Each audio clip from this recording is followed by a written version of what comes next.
So there are two kinds of differential equations that we can solve fairly easily when they are second-order equations. And this is an example of one of those types of equations. This is called a Cauchy-Euler equation. Cauchy-Euler equations are identifiable because as the derivatives increase, you're multiplying by one additional power of x. So for a second-order equation, your second degree the second derivative is being multiplied by a second-degree polynomial. So if we want to solve these kinds of equations, we assume the solution to be of the form y equals x to the n. Because as you take a derivative, you're going to lose one power of x. And so these x's that are being multiplied by the derivatives will then make it possible to factor out that common power of x. So in order to do the solving for this, what we're going to do is we're going to need to take derivatives for our assumed solution, y prime. Using the power rule, we get n x to the n minus 1, and then y double prime. We'll bring down the power here, which will be n minus 1. So we have n minus 1, and x to the n minus 2. And then we're going to substitute these into our original differential equation. And so if we do that, we get x squared, and then this will be our n minus 1, x to the n minus 2. Oops. There we go. And then minus 4x n x to the n minus 1,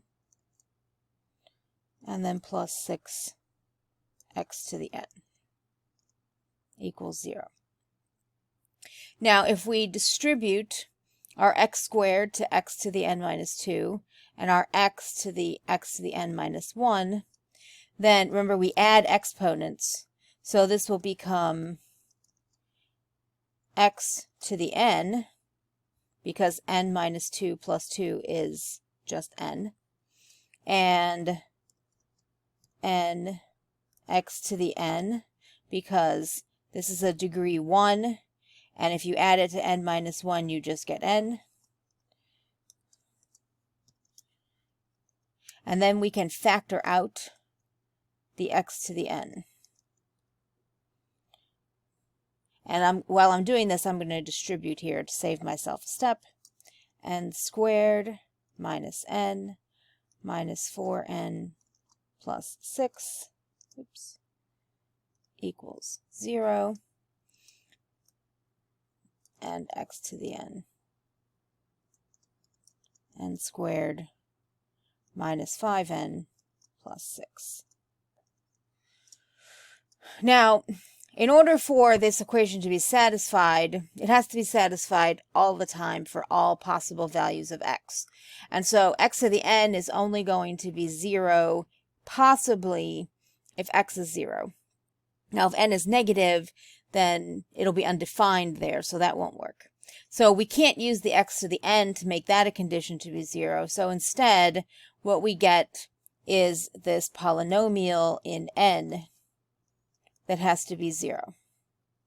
So this is our condition in order to solve the equation. And so,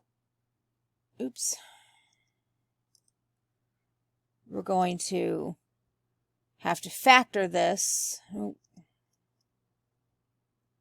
N squared. Let me try that again. There we go. We're going to have to factor this, and we're going to get n minus 2, n minus 3, and so n equals 2 and n equals 3 are our two solutions. So that means that x squared, x to the n, since that was our form of the solution, x to the 2 power, and x cubed, x to the 3 power, will satisfy this equation. Now, this equation right here is referred to as an auxiliary equation. It's similar to the characteristic equations we have with constant coefficient problems.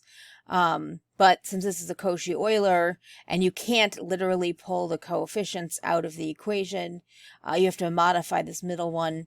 Therefore, it's not referred to as characteristic, it's referred to as auxiliary. But it functions in exactly the same way. And so our solutions are y1 is x squared and y2 is x cubed in this case. Now, if we want to then verify that these are in fact independent solutions, we can then go ahead and find the Wronskian. W is equal to